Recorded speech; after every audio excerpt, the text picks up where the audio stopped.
నువ్వు animal fat ఉందని చెప్పు, చెప్తాను. అర్థం కలదా? So these are the things what was happened. ఇది మనం గమనించాల్సినటువంటి అవసరం ఉంది.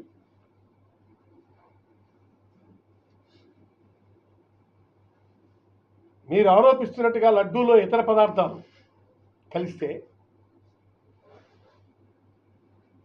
అలాంటి నెయ్యిని లోపలికి పోనిచ్చింది ఎవరు?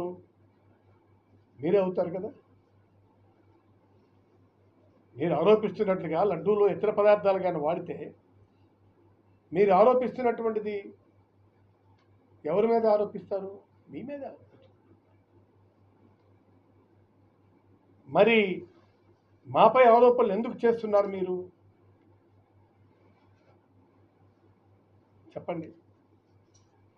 ఇజ్ ఇట్ ఎ ఫెయిర్ వే?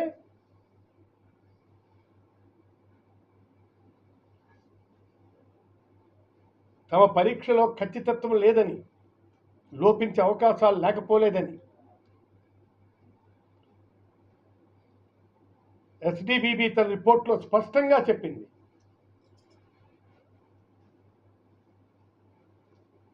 పోషకాహారం లోపం ఉన్న ఆవులు నుంచి వచ్చే పాలతో తయారు చేసే నెయ్యి, అంటే గ్రామాల్లో మన అనేక పశువులను మనం చూస్తాం, అవి చాలా తింటాయి,